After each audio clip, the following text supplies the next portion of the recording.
Good morning, student. Fifth standard Kannada subject revision 5ನೇ ವರ್ಗದ ಕನ್ನಡ ವಿಷಯದ ಪುನರಾವರ್ತನೆಯ ಅಧ್ಯಯನ. ಇಲ್ಲಿ ನಾವು ಲಾಸ್ಟ್ ಇಯರ್ದಲ್ಲಿ ಈ ಎಲ್ಲ ಸಿಲೆಬಸ್ಸನ್ನು ಅಧ್ಯಯನ ಮಾಡಿದ್ವಿ. In next class means 6th standard new ಸಿಲೆಬಸ್ಸನ್ನು ಸ್ಟಾರ್ಟ್ ಮಾಡೋಕ್ಕಿಂತ ಮುಂಚಿತವಾಗಿ ನಾವು ಈಗಾಗಲೇ ಅಧ್ಯಯನ ಮಾಡಿರ್ತಕ್ಕಂಥ ಈ 5ನೇ ವರ್ಗದ 5th ಸ್ಟ್ಯಾಂಡರ್ಡ್ದ ಸಿಲೆಬಸ್ಸನ್ನು ಟಾಪಿಕ್ಸನ್ನು ರಿವಿಷನ್ ಮಾಡಿಕೊಂಡು ಆನಂತರ 6th ಸಿಲೆಬಸ್ಸನ್ನು ನಾವಿಲ್ಲಿ ನೋಡೋಣ. ಈಗ ನಾವು ರಿವಿಷನ್ದಲ್ಲಿ 5th ಸ್ಟ್ಯಾಂಡರ್ಡನ್ನು ಗಮನಿಸ್ತಾ ಹೋದಾಗ ನಿಮ್ಮ ಫಸ್ಟ್ ಟಾಪಿಕ್ ಏನಿತ್ತಂದರೆ ಇಲ್ಲಿ ಕರ್ನಾಟಕದ ವಿಶ್ವ ಪರಂಪರೆಯ ತಾಣಗಳು ಗದ್ಯ ಭಾಗ. ಕರ್ನಾಟಕದ ವಿಶ್ವ ಪರಂಪರೆಯ ತಾಣಗಳು ಗದ್ಯ. Hampi world heritage centre UNESCO marked seat ಇನ್ ಕರ್ನಾಟಕ ವಿಶ್ವ ಪರಂಪರೆಯ ತಾಣ. ಕರ್ನಾಟಕದಲ್ಲಿ ವಿಶ್ವ ಪರಂಪರೆಯ ತಾಣಗಳ ಪಟ್ಟಿಗೆ ಸೇರ್ಪಡೆಯಾಗಿರ್ತಕ್ಕಂಥ ಕರ್ನಾಟಕದ 2 ಬಹುಮುಖ್ಯ ಸ್ಥಳಗಳಾಗಿರ್ತಕ್ಕಂತಹ ಒಂದು ಹಂಪಿ, ಇನ್ನೊಂದು ಪಟ್ಟದಕಲ್ಲು. ಇವುಗಳ ಒಂದು ವಿವರಣೆ ನೀಡ್ತಕ್ಕಂತಹ ಕರ್ನಾಟಕದ ಇತಿಹಾಸ, ಕಲೆ, ವಾಸ್ತುಶಿಲ್ಪದ ಪರಿಚಯ ನೀಡ್ತಕ್ಕಂತಹ ಒಂದು ಗದ್ಯ ಭಾಗವೇ ಕರ್ನಾಟಕದ ವಿಶ್ವ ಪರಂಪರೆಯ ತಾಣಗಳು ಅನ್ನುವ ಒಂದು ಗದ್ಯ ಭಾಗ. ಇಲ್ಲಿ UNESCO means United Nation Education Scientific Cultural Organisation ಅಂತಕ್ಕಂಥ ಒಂದು ವಿಶ್ವಸಂಸ್ಥೆಯ ಅಂಗಸಂಸ್ಥೆ ಐತಿ. ವಿಶ್ವಸಂಸ್ಥೆಯ ಅಂಗಸಂಸ್ಥೆ ಯುನೆಸ್ಕೋ ಇದೇನು ಮಾಡ್ತಂದ್ರೆ ಇಲ್ಲಿ ಜಗತ್ತಿನಲ್ಲಿರ್ತಕ್ಕಂಥ ಪ್ರಮುಖ ಐತಿಹಾಸಿಕ ಸ್ಥಳಗಳು, ಅವುಗಳ ಮಹತ್ವ, ಅವುಗಳ ಕಾಲ, ಇವುಗಳೆಲ್ಲವನ್ನು ಆಧಾರವಾಗಿಟ್ಕೊಂಡು ಅವುಗಳನ್ನು ವಿಶ್ವ ಪರಂಪರೆಯ ತಾಣಗಳ ಪಟ್ಟಿಗೆ ಸೇರ್ಪಡೆ ಮಾಡ್ತಾರೆ. ಜಗತ್ತಿನಲ್ಲಿ ಯಾವುದೇ ದೇಶದಲ್ಲಿ, ಯಾವುದೇ ಪ್ರದೇಶದಲ್ಲಿರ್ತಕ್ಕಂತಹ ಮಹತ್ವದ ಐತಿಹಾಸಿಕ ಸ್ಮಾರಕಗಳು, ಅವುಗಳ ಕಾಲ, ಅವುಗಳ ಮಹತ್ವ, ಅವುಗಳ ಇತಿಹಾಸ, ಅಲ್ಲಿ ಕಲೆ, ವಾಸ್ತುಶಿಲ್ಪ ಇವೆಲ್ಲವನ್ನು ಅಧ್ಯಯನ ಮಾಡಿ ಆನಂತರ ಅಲ್ಲಿರ್ತಕ್ಕಂಥ ಪ್ರಮುಖವಾಗಿರ್ತಕ್ಕಂಥವುಗಳು, ಭವ್ಯವಾಗಿರ್ತಕ್ಕಂಥ ಒಂದು ಸ್ಮಾರಕಗಳನ್ನು ವಿಶ್ವ ಪರಂಪರೆಗಳ ಸ್ಥಾನಗಳ ಪಟ್ಟಿಗೆ ಸೇರ್ಪಡೆ ಮಾಡ್ತಾರೆ. ಹಂಗೆ ಆ ಒಂದು ಸ್ಥಾನಗಳ ಪಟ್ಟಿಗೆ ಸೇರ್ಪಡೆಯಾಗಿರ್ತಕ್ಕಂಥ ನಮ್ಮ ಕರ್ನಾಟಕದ 2 ಬಹುಮುಖ್ಯ ಸ್ಥಳಗಳು ಅಂತಂದ್ರೆ ಒಂದು ಹಂಪೆ, ಇನ್ನೊಂದು ಪಟ್ಟದಕಲ್ಲು. ಆ 2 ವಿಶ್ವ ಪರಂಪರೆ ಸ್ಥಾನಗಳ ಪಟ್ಟಿಗೆ ಸೇರ್ಪಡೆಯಾಗಿರ್ತಕ್ಕಂತಹ ಪ್ರದೇಶಗಳ ಪರಿಚಯವನ್ನು ನೀಡ್ತಕ್ಕಂಥ ಒಂದು ಗದ್ಯ ಭಾಗವೇ ಇಲ್ಲಿ ನಿಮಗೆ ನೀಡಲಾಗಿದೆ ಕರ್ನಾಟಕದ ವಿಶ್ವ ಪರಂಪರೆಯ ತಾಣಗಳು. World heritage centre UNESCO marked seat ಇನ್ ಕರ್ನಾಟಕ ವಿಶ್ವ ಪರಂಪರೆಯ ತಾಣ. ಇಲ್ಲಿ ನೋಡ್ರಿ, ಇಲ್ಲಿ ಹಂಪಿ ಪರಿಚಯ ಕೊಡ್ತಾರೆ ನಿಮ್ಗೆ. ಹಂಪಿ ಇದು ಬಳ್ಳಾರಿ ಜಿಲ್ಲೆಯ ಹೊಸಪೇಟೆಯಲ್ಲಿರ್ತಕ್ಕಂಥ, ಹೊಸಪೇಟೆ ಬಳಿ ಬರ್ತಕ್ಕಂಥ ಒಂದು ಪ್ರಮುಖ ಪ್ರವಾಸಿ ಸ್ಥಾನ ಹಂಪಿ. ಇನ್ನು ಈ ಹಂಪಿ ಮಹತ್ವ ಏನಂತಂದ್ರೆ ಇದು ಭಾರತ ದೇಶದಲ್ಲಿ ಅತ್ಯಂತ ಶ್ರೇಷ್ಠ ಹಿಂದೂ ಸಾಮ್ರಾಜ್ಯ ಆಗಿ ಹೋಗಿರ್ತಕ್ಕಂತಹ ವಿಜಯನಗರ ಸಾಮ್ರಾಜ್ಯ. ಆ ವಿಜಯನಗರ ಸಾಮ್ರಾಜ್ಯದ ಅಂದಿನ ಕಾಲದ ರಾಜಧಾನಿಯಾಗಿತ್ತು ಈ ಹಂಪಿ. ಹಂಪಿ ಶ್ರೀಮಂತ ವಿಜಯನಗರ ಸಾಮ್ರಾಜ್ಯದ ರಾಜಧಾನಿಯಾಗಿತ್ತದ ಹಂಪಿ. ಆ ಒಂದು ಹಂಪಿ ಮೊದಲ ಈ ಹಂಪಿಗೆ ಪಂಪ ಅಂತ ಕರಿತಿದ್ರು, ಇವತ್ತಿಗೆ ನಾವು ಅದನ್ನು ಹಂಪಿ ಅಂತ ಕರಿತೀವಿ. ಇನ್ನು ಈ ವಿಜಯನಗರ ಸಾಮ್ರಾಜ್ಯ ಅಂದರೆ ಏನು, ಅದರ ಬಗ್ಗೆ ಕೆಲವೊಂದಿಷ್ಟು ಪರಿಚಯ ಕೊಡಲು ಹೇಳಲಾಗಿದೆ. ವಿಜಯನಗರ ಸಾಮ್ರಾಜ್ಯ 1336ರಲ್ಲಿ ಸ್ಥಾಪನೆಯಾಗಿ 1646ರಲ್ಲಿ ಕೊನೆಗೊಳ್ತದೆ. Vijayanagara empire started 13th 1336 and 1646. Vijayanagara ಸಾಮ್ರಾಜ್ಯ ಆಳ್ವಿಕೆ ಮಾಡಿದಂಥ ಕಾಲಾವಧಿ 1336ರಿಂದ 1646ರವರೆಗೆ. ಈ ಒಂದು ಶ್ರೇಷ್ಠವಾಗಿರ್ತಕ್ಕಂಥ ವಿಜಯನಗರ ಸಾಮ್ರಾಜ್ಯವನ್ನು 1336ರಲ್ಲಿ ಸಂಗಮ ಸಹೋದರರು, ಹಕ್ಕಬುಕ್ಕರು ಅಂತಕ್ಕಂಥ ಸಂಗಮ ಸಹೋದರರು ಏನು ಮಾಡ್ತಾರೆ, 5 ಜನ ಸಂಗಮ ಸಹೋದರರು, ಹಕ್ಕ ಬುಕ್ಕ ಮಾರಪ್ಪ ಮುದ್ದಪ್ಪ ಕಂಪನ ಅಂತಕ್ಕಂತಹ 5 ಜನ ಸಹೋದರರು, ಹಕ್ಕ ಬುಕ್ಕ ಮಾರಪ್ಪ ಮುದ್ದಪ್ಪ ಮತ್ತು ಕಂಪನ, ಇಂಥ 5 ಜನ ಸಂಗಮ ಸಹೋದರರು ಏನು ಮಾಡ್ತಾರೆ ಅಂದರೆ ಇಲ್ಲಿ ಈ ವಿಜಯನಗರ ಸಾಮ್ರಾಜ್ಯವನ್ನು 1336ರಲ್ಲಿ ಸ್ಥಾಪನೆ ಮಾಡ್ತಾರೆ. ಈ ಕಾಲಕ್ಕೆ ಮಧ್ಯಯುಗದ ಭಾರತ ಇತಿಹಾಸದಲ್ಲಿ ಉತ್ತರ ಭಾರತದಿಂದ ಮುಸ್ಲಿಮರ ದಾಳಿ ದಕ್ಷಿಣ ಭಾರತ ಮೇಲೆ ಹೆಚ್ಚಾಗಿ ಮುಸ್ಲಿಮರು ಹಿಂದೂಗಳ ಮೇಲೆ ದೌರ್ಜನ್ಯ ಮಾಡ್ತಕ್ಕಂಥ ಒಂದು ಕಾಲಾವಧಿಯಾಗಿತ್ತು. ಹಿಂದೂ ದೇವಸ್ಥಾನ ಒಡೆದು ಹಾಕೋದು, ಹಿಂದೂ ದೇವಸ್ಥಾನಗಳನ್ನೆಲ್ಲ ನಾಶ ಮಾಡೋದು, ಹಿಂದೂ ಸಂಸ್ಕೃತಿನ ಅಳಿಸಾಕಿ ಇಸ್ಲಾಂ ಸಂಸ್ಕೃತಿಯನ್ನು ಬೆಳೆಸಲಿಕ್ಕೆ ಪ್ರಯತ್ನ ಮಾಡ್ತಿರ್ತಕ್ಕಂಥ ಆ ಉತ್ತರ ಭಾರತದಿಂದ ಬಂದಿರತಕ್ಕಂತಹ ಮುಸ್ಲಿಂ ದೊರೆಗಳ ದಾಳಿಯನ್ನು ತಪ್ಪಿಸಲಿಕ್ಕೆ, ಅವರ ವಿರುದ್ಧ ಹೋರಾಡಲಿಕ್ಕೆ ರಚಿತವಾಗಿರ್ತಕ್ಕಂಥ ಏಕೈಕ ಶ್ರೇಷ್ಠ ಹಿಂದೂ ಸಾಮ್ರಾಜ್ಯ ಅಂತಂದರೆ ಅದು ವಿಜಯನಗರ ಸಾಮ್ರಾಜ್ಯ. ಇದು 1336ರಲ್ಲಿ ಸ್ಥಾಪನೆ ಆಗ್ತದೆ. ಈ ಒಂದು ವಿಜಯನಗರ ಸಾಮ್ರಾಜ್ಯವನ್ನು 5 ಸಂತತಿಗಳು ಆಳ್ತವೆ. ಯಾವ ರೀತಿಯಾಗಿ ದೆಹಲಿಯಲ್ಲಿ ಅಲ್ಲಿ ಕೂಡ ತುಘಲಕ್ ಸಂತತಿ, ಖಿಲ್ಜಿ ಸಂತತಿ, ಹಂಗೆ ಬೇರೆ ಬೇರೆ ಸಂತತಿಗಳು ಆಳ್ವಿಕೆ ಮಾಡಿದ ದೆಹಲಿಯನ್ನು, ಹಂಗಿಲ್ಲಿ ವಿಜಯನಗರವನ್ನು ಕೂಡ 5 ಸಂತತಿಗಳು ಆಳ್ವಿಕೆ ಮಾಡಿದವು. ಸಂಗಮ, ಸಾಳುವ, ತುಳುವ, ಅರವಿಡು ಅಂತಕ್ಕಂಥವು. ಸಂಗಮ, ಸಾಳುವ, ತುಳುವ, ಅರವಿಡು ಅಂತಕ್ಕಂತಹ 5 ಸಂತತಿಗಳು ವಿಜಯನಗರ ಸಾಮ್ರಾಜ್ಯವನ್ನು ಸುಮಾರು 250 ವರ್ಷಗಳ ಕಾಲ ಆಳ್ವಿಕೆ ಮಾಡಿದವು. ಅಂಥ ಒಂದು ಶ್ರೇಷ್ಠ ಸಾಮ್ರಾಜ್ಯ ಈ ವಿಜಯನಗರ ಸಾಮ್ರಾಜ್ಯ ಆಗಿತ್ತು. ಇನ್ನು ವಿಜಯನಗರ ಸಾಮ್ರಾಜ್ಯ ಎಷ್ಟೊಂದು ಸಂಪದ್ಭರಿತ ಮತ್ತು ಶ್ರೀಮಂತವಾಗಿತ್ತಂತಂದ್ರೆ, ಈ ಟಾಪಿಕ್ ಹೇಳ್ಬೇಕಾದ್ರೆ ಹೇಳಿ ನಿಮಗೆ, ಇಲ್ಲಿ ಮುತ್ತು ರತ್ನ ಬಂಗಾರ ವಜ್ರಗಳನ್ನೆಲ್ಲ ಸಂತ್ಯಾಗ ಕೂತು ಕಾಯಿಪಲ್ಲೆ ಮಾರ್ದಂಗೆ ಮಾರ್ತಿರಂತ, ಅಷ್ಟು ಬೆಲೆ ಬಾಳ್ತಕ್ಕಂಥ ವಸ್ತುಗಳನ್ನು.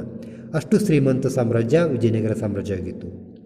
ಮತ್ತು ಇದು ಎಷ್ಟು ಶ್ರೀಮಂತ ಆಗಿತ್ತು ಅಂತ ನಮ್ಗೆ ಅರ್ಥ ಆಗಬೇಕಂತಂದ್ರೆ ಇಲ್ಲಿರ್ತಕ್ಕಂಥ ಸ್ಮಾರಕಗಳನ್ನ ನೋಡಬೇಕು, ನಾವು ಕಟ್ಟಡಗಳನ್ನ ನೋಡಬೇಕು. ಇಲ್ಲಿರ್ತಕ್ಕಂಥ ಕಲ್ಲಿನ ರಥ ಆಗಿರ್ಬೋದು, ವಿಜಯ ವಿಠ್ಠಲ ದೇವಸ್ಥಾನ ಆಗಿರ್ಬೋದು, ಇಲ್ಲಿ ಹೋಗಿ ನೋಡಿದ್ರೆ ಒಂದಕ್ಕಿಂತ ಒಂದು ಸುಂದರವಾಗಿರ್ತಕ್ಕಂಥ ಸ್ಮಾರಕಗಳನ್ನ ನೋಡೋಕೆ ಸಿಗ್ತಾವೆ ಇಲ್ಲಿ ಹಂಪಿಯಲ್ಲಿ, ಇವತ್ತಿನ ಹಂಪಿಯಲ್ಲಿ.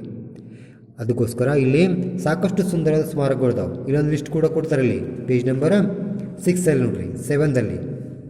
ಇಲ್ಲಿ ಹಂಪಿಲಿರ್ತಕ್ಕಂಥ ಪ್ರಸಿದ್ಧ ತಾಣಗಳು ನೋಡ್ರಿ, ಶ್ರೀ ವಿರೂಪಾಕ್ಷ ದೇವಸ್ಥಾನ, ಆನಂತರ ಅಚ್ಯುತರಾಯ ದೇಗುಲ, ಅಂಜನಾದ್ರಿಯ ಪರ್ವತ, ಪುರಂದರ ಮಂಟಪ, ಕಲ್ಲಿನ ತೇರು, ಇದು ಅತ್ಯಂತ ಆಕರ್ಷಣೀಯವಾಗಿರ್ತಕ್ಕಂಥ ವೈಭವವಾಗಿರ್ತಕ್ಕಂಥ ಶಿಲಾವೈಭವ. ನೋಡ್ರಿ ಇಲ್ಲೈತೆ ನೋಡ್ರಿ, ಕಲ್ಲಿನ ತೇರು, ಕಲ್ಲಿನಿಂದ ಮಾಡಿರ್ತಕ್ಕಂಥ ರಥ, ಇದು ಕಲ್ಲಿನಲ್ಲಿ ಪೂರ್ಣವಾಗಿ ಕೆತ್ತಲಾಗಿದೆ. ಆನಂತರ ಕಡಲೆಕಾಳು ಗಣಪತಿ, ರಾಣಿ ಸ್ನಾನಗೃಹ, ಹೇಮಕೂಟ, ಹಜಾರರಾಮ ಸ್ವಾಮಿ ದೇವಸ್ಥಾನ, ಹಜಾರರಾಮ ಸ್ವಾಮಿ ದೇವಸ್ಥಾನ, ಜೊತೆಗೆ ಇಲ್ಲಿಯ ಸೂರ್ಯಾಸ್ತದ ಸ್ಥಳಗಳು, ಆನೆಗುಂದಿ, ತುಂಗಭದ್ರಾ ನದಿ, ವಿಜಯ ವಿಠ್ಠಲ ದೇಗುಲ, ಇಲ್ಲಿಯ 7 ಸ್ವರಗಳ ಕಂಬಗಳು ಇಲ್ಲಿವೆ. ಆನಂತರ ಉಗ್ರ ನರಸಿಂಹ ಮೂರ್ತಿ, ಸಾಸಿವೆ ಕಾಳು ಗಣಪ 8 ಅಡಿ ವಿಗ್ರಹ, ಹಂಪೆ ಬಜಾರ್, ಬಡಿವಿಲಿಂಗ 9 ಅಡಿಯ ದೇವಸ್ಥಾನ.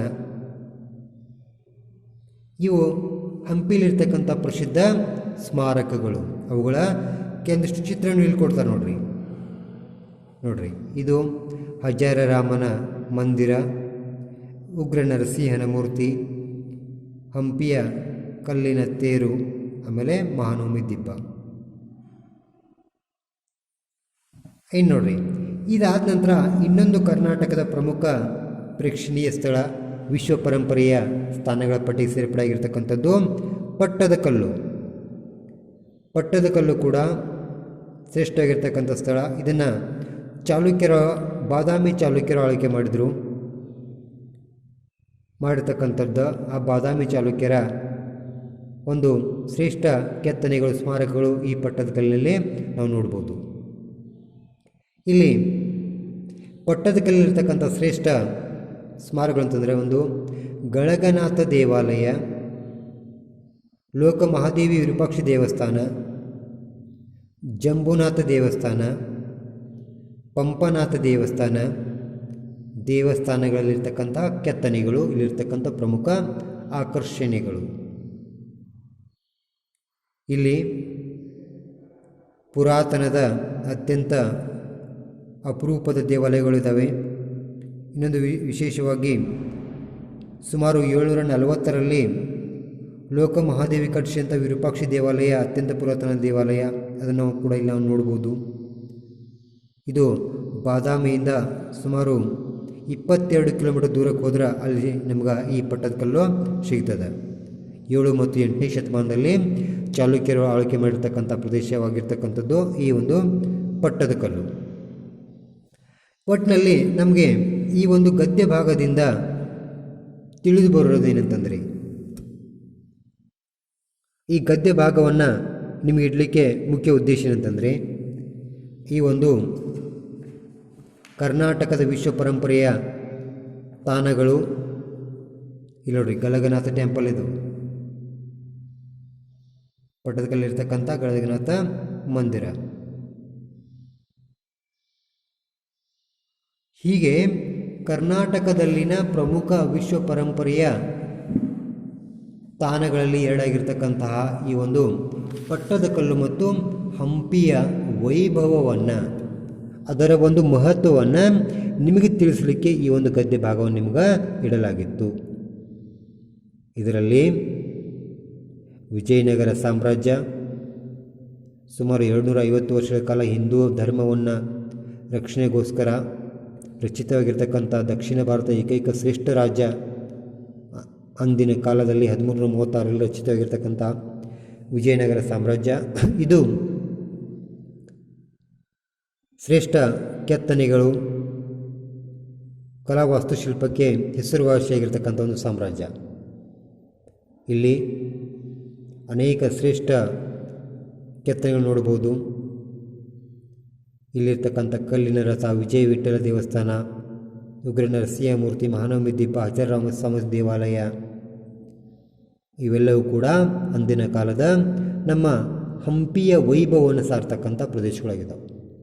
ಅದೇ ರೀತಿಯಾಗಿ ಪಟ್ಟದಕಲ್ಲು ಕೂಡ, ಇಲ್ಲೂ ಕೂಡ ಅತ್ಯಂತ ಸೂಕ್ಷ್ಮವಾಗಿರ್ತಕ್ಕಂಥ ಕಲ್ಲಿನ ಶಿಲೆಗಳು, ಕಲ್ಲಿನ ಮೂರ್ತಿಗಳು, ಕೆತ್ತನೆಗಳು, ಅಲ್ಲಿ ವಿಶೇಷವಾಗಿ ಗಳಗನಾಥ ಮಂದಿರ ಆಗಿರ್ಬೋದು, ಇವೆಲ್ಲವೂ ಕೂಡ ಪಟ್ಟದಕಲ್ಲದಲ್ಲಿರ್ತಕ್ಕಂಥ ಶ್ರೇಷ್ಠ ಸ್ಮಾರಕಗಳು. ಈ ಕರ್ನಾಟಕದ ಈ ಒಂದು ಸ್ಮಾರಕಗಳಿಂದಾಗಿ ಜಗತ್ತಿನ ವಿಶ್ವ ಪರಂಪರೆಯ ಸ್ಥಾನಗಳ ಪಟ್ಟಿಗೆ ನಮ್ಮ ಕರ್ನಾಟಕದ ಈ 2 ಸ್ಥಾನಗಳು ಸೇರ್ಪಡೆ ಆಗಿರುವುದು ನಮ್ಮೆಲ್ಲರ ಹೆಮ್ಮೆಯ ಸಂಗತಿ. ನಮ್ಮ ಕರ್ನಾಟಕದ 2 ಸ್ಥಳ ಅದಾವ. ಅದ್ರಾಗ ಜಗತ್ತಿನಾಗ ಫೇಮಸ್ ಎಲ್ಲಿದೆ ನೋಡು, ಅದರ ನಮ್ಮ ಕರ್ನಾಟಕದ ಕೂಡ 2 ಸ್ಥಳಗಳಿದಾವೆ. ಒಂದು ಹಂಪಿ, ಇನ್ನೊಂದು ಪಟ್ಟದಕಲ್ಲು. ನೀವು ಕೂಡ ಯಾವಾಗಲಾದರೂ ಪಿಕ್ನಿಕ ನಿಮ್ಮ ಸ್ಕೂಲಲ್ಲಿ ಅಥವಾ ನಿಮ್ಮ ಫ್ಯಾಮಿಲಿ ಜೊತೆ ಹೋದಾಗ ಹಂಪಿ ಮತ್ತು ಪಟ್ಟದಕಲ್ಲು ನೋಡಿಕೊಂಡು ಬರುವುದನ್ನು ಮರಿಬೇಡ್ರಿ. ಅಲ್ಲಿ ಭಾಳಷ್ಟು ಸುಂದರ ಸ್ಮಾರಕಗಳು ನಮಗಿಲ್ಲಿ ನೋಡಲಿಕ್ಕೆ ಸಿಗುತ್ತವೆ, ಇಲ್ಲಿ ಹಂಪಿ ಮತ್ತು ಪಟ್ಟದಕಲ್ಲುಗಳಲ್ಲಿ. ಇನ್ನು ಈ ಗದ್ಯ ಭಾಗಕ್ಕೆ ಸಂಬಂಧಿಸಿದಂತೆ ಇರುವ ಪದಗಳ ಅರ್ಥ, word meanings read and learn. ನೋಡ್ರಿ, ತಾಣ ಅಂದ್ರೆ ಸ್ಥಳ, ಪ್ಲೇಸ್. ನೆಕ್ಸ್ಟ್ ಪರಂಪರೆ, ಪೀಳಿಗೆ, ವಂಶಾವಳಿ. ಪರಂಪರೆ, ಪೀಳಿಗೆ, ವಂಶಾವಳಿ, ಹೆರಿಟೇಜ್. ನೆಕ್ಸ್ಟ್ ವಿಶ್ವ, ಜಗತ್ತು, ವರ್ಲ್ಡ್. ಘೋಷಣೆ, ಪ್ರಕಟಿಸು, ಪ್ರಸಾರ ಮಾಡು. ಪಬ್ಲಿಸಿಟಿ, ಕೋಶನ್ ಅಂತಂದ್ರೆ ಪಬ್ಲಿಸಿಟಿ. ಶ್ರೇಷ್ಠ ಉನ್ನತ, ಶ್ರೇಷ್ಠ ಉನ್ನತ ಅಂತಂದ್ರೆ ಇಲ್ಲಿ ಬೆಸ್ಟ್. ವೈಭವ, ಮೆರಗು, ಫ್ರೈಡ್. ಆಕ್ರಮಣ, ದಾಳಿ ಮಾಡು. ಆಕ್ರಮಣ, ದಾಳಿ ಮಾಡು ಅಂತಂದ್ರೆ ಅಟ್ಯಾಕ್. ದಾಳಿ ಮಾಡು ಅಂದರೆ ಅಟ್ಯಾಕ್. ಬೀದಿ, ಓಣಿ, ಸ್ಟ್ರೀಟ್. ಸಮೂಹ, ಒಟ್ಟು ಸಮುದಾಯ, ಗುಂಪು, ಗ್ರೂಪ್. ಸಮೂಹ ಅಂತಂದ್ರೆ ಗ್ರೂಪ್. ನೆಕ್ಸ್ಟ್ ಪ್ರತಿನಿಧಿ, ಮಾದರಿ, ಆದರ್ಶ. ರಿಪ್ರೆಸೆಂಟೇಟಿವ್, ಪ್ರತಿನಿಧಿ ಅಂತಂದ್ರೆ ರಿಪ್ರೆಸೆಂಟೇಟಿವ್. ಇನ್ನು ಸೇರ್ಪಡೆ, ಸೇರ್ಪಡೆ ಅಂದ್ರೆ ಸೇರು, ಸೇರಿಸೋದ. ಇನ್ಕ್ಲೂಡ್, ಸೇರ್ಪಡೆ ಅಂತಂದರೆ ಇನ್ಕ್ಲೂಡ್. ಸ್ಮಾರಕ, ಸ್ಮಾರಕ ಅಂದರೆ ಕೀರ್ತಿ ಸ್ತಂಭ, ಮಾನ್ಯುಮೆಂಟ್ಸ್. ಸ್ಮಾರಕ ಅಂತಂದ್ರೆ ಇಲ್ಲಿ ಮಾನ್ಯುಮೆಂಟ್ಸ್ ಅಂತೇಳಿ ನಾವಲ್ಲಿ ಹೇಳ್ತೀವಿ. ಸ್ಮಾರಕ, ಮಾನ್ಯುಮೆಂಟ್. ಇನ್ನು ಈ ಗದ್ಯ ಭಾಗದಲ್ಲಿ ನಿಮಗೆ ಒಂದು ವಿಶಿಷ್ಟವಾದಂಥ ಮಾಹಿತಿಯನ್ನು ನೀಡಲಾಗಿದೆ. ಅದೇನಂತಂದ್ರೆ ಭಾರತದ ನಗರಗಳು ಮತ್ತು ಅವುಗಳ ಅಡ್ಡ ಹೆಸರುಗಳು, ನಿಕ್ ನೇಮ್. ನಿಮಗೂ ಕೂಡ ನಿಕ್ ನೇಮ್ ಇರ್ತಾವಲ್ಲ, ಹಂಗೆ ನಮ್ಮ ದೇಶದಲ್ಲೇ ಪ್ರಮುಖ ನಗರಗಳು ಮತ್ತು ಅವುಗಳ ಅಡ್ಡ ಹೆಸರುಗಳು ಕನ್ನಡದಲ್ಲಿ ನಿಮ್ಗೆ ಕೊಡಲಾಗಿದೆ. ನೋಡ್ರಿ, ಭಾರತದ ಶ್ರೇಷ್ಠ ನಗರಗಳಲ್ಲಿ ವಿಶಾಖಪಟ್ಟಣ, ಇದಕ್ಕೆ ಭಾಗ್ಯದ ನಗರ ಅಂತ ಕರೀತಾರೆ. ವಿಶಾಖಪಟ್ಟಣಕ್ಕೆ ಭಾಗ್ಯದ ನಗರ ಅಂತ ಕರೀತಾರೆ. ವಿಜಯವಾಡ, ಇದನ್ನು ಗೆಲುವಿನ ಸ್ಥಾನ ಅಂತ ಕರೀತಾರೆ. ವಿಜಯವಾಡವನ್ನು ಗೆಲುವಿನ ಸ್ಥಾನ ಅಂತ ಕರೀತಾರೆ. ಇನ್ನು ಆಗ್ರಾ, ಆಗ್ರಾದಲ್ಲಿ ಏನೈತೆ, ತಾಜ್ ಮಹಲ್ ಐತೆ, ಹೌದಲ್ಲ? ಹಾಂ, ಆಗ್ರಾ ಇದನ್ನು ತಾಜ್ ನಗರಿ ಅಂತ ಕರೀತಾರೆ. ಆಗ್ರಾನ ತಾಜ್ ನಗರಿ. ವಿಶಾಖಪಟ್ಟಣ ಭಾಗ್ಯದ ನಗರ, ವಿಜಯವಾಡ ಗೆಲುವಿನ ಸ್ಥಾನ, ಆಗ್ರಾ ತಾಜ್ ನಗರಿ. ಇನ್ನು ಲಕ್ನೋ ನವಾಬರ ನಗರ, ಲಕ್ನೋ ನವಾಬರ ನಗರ. ಪ್ರಯಾಗ್ ದೇವರ ಮನೆ. ಕೋರ್ಗ್ ಭಾರತದ ಸ್ಕಾಟ್ಲ್ಯಾಂಡ್. ನೆಕ್ಸ್ಟ್ ನೋಡ್ರಿ, ಪೇಜ್ ನಂಬರ್ 12 ಆಗೈತೆ ನೋಡ್ರಿ. ಇಲ್ಲಿ ಕೂಡ ನೋಡ್ರಿ, ಮೈಸೂರು ಸಾಂಸ್ಕೃತಿಕ ನಗರಿ. ನಮ್ಮ ಕರ್ನಾಟಕದ ಮೈಸೂರನ್ನು ಸಾಂಸ್ಕೃತಿಕ ನಗರಿ ಅಂತ ಕರೀತಾರೆ. ಮಥುರೈ ಪೂರ್ವದ ಅಥೆನ್ಸ್. ಜಮ್ಶೇದ್ಪುರ್ ಸ್ಟೀಲ್ ನಗರ್. ಹೈದರಾಬಾದ್ ಮುತ್ತುಗಳ ನಗರ. ಜೈಪುರ್ ಗುಲಾಬಿ ನಗರ. ಶ್ರೀನಗರ ಸರೋವರಗಳ ನಗರ. ಮುಂಬೈ 7 ದೀಪಗಳ ನಗರ. ಋಷಿಕೇಶ್ ಋಷಿಗಳ ನಗರ, ಋಷಿಕೇಶ್. ದೆಹಲಿ ಚಳುವಳಿಯ ನಗರ. ಇವು ಇಲ್ಲಿರ್ತಕ್ಕಂತಹ ನಮ್ಮ ದೇಶದ ಪ್ರಮುಖ ನಗರಗಳು ಮತ್ತು ಅವುಗಳಿಗಿರ್ತಕ್ಕಂತಹ ಅಡ್ಡ ಹೆಸರುಗಳು. ಇಷ್ಟು ಇಲ್ಲಿರ್ತಕ್ಕಂಥ ನಿಮ್ಮ ಒಂದು ರಿವಿಷನ್. ಇನ್ನು ನಿಮ್ಮದು ಹೋಮ್ವರ್ಕ್ ಏನಂತಂದ್ರೆ, ನೀವು ನಿಮ್ಮ ಟೆಕ್ಸ್ಟ್ ಬುಕ್ನ ಪುಟ ಸಂಖ್ಯೆ 5, 6, 7, 8 ಇದನ್ನು ರೀಡಿಂಗ್ ಮಾಡಬೇಕು. Today's your homework, text book page number 5, 6, 7 and 8 reading text book page number 5 to 8 ಇವತ್ತು ನೀವು ಇಲ್ಲಿ ಓದ್ಕೋಬೇಕು. ಇದು ಇವತ್ತು ನಿಮ್ಮದು homework. See, this is today's your homework. Homework reading textbook page number 5 to 8. ನೀವು ಇವತ್ತು ನಿಮ್ಮ ಹೋಮ್ವರ್ಕ್ದಲ್ಲಿ ಟೆಕ್ಸ್ಟ್ ಬುಕ್ನ ಪುಟ ಸಂಖ್ಯೆ 5ರಿಂದ 8ರವರೆಗಿನ ಪುಟ ಸಂಖ್ಯೆಗಳನ್ನು ಒಂದು ಸಲ ಓದ್ಕೋಬೇಕು. ಇದು ಇವತ್ತು ನಿಮ್ಮದು homework. Today's your homework, reading text book page number 5 to 8 one time. ಒಂದು ಸಲ ನೀವೇನು ಮಾಡಿರಿ, ಈ ಟಾಪಿಕನ್ನು ಓದ್ಕೋರಿ. ಕರ್ನಾಟಕದ ವಿಶ್ವ ಪರಂಪರೆಯ ತಾಣಗಳು ಅಂತಕ್ಕಂಥ ಗದ್ಯ ಭಾಗವನ್ನು ಒಂದು ಸಲ ಓದ್ಕೋರಿ. ಇದು ಇವತ್ತು ನಿಮ್ಮದು ಹೋಮ್ವರ್ಕ. ಅಷ್ಟು ಮಾಡ್ತೀರಿ? Okay, thank you.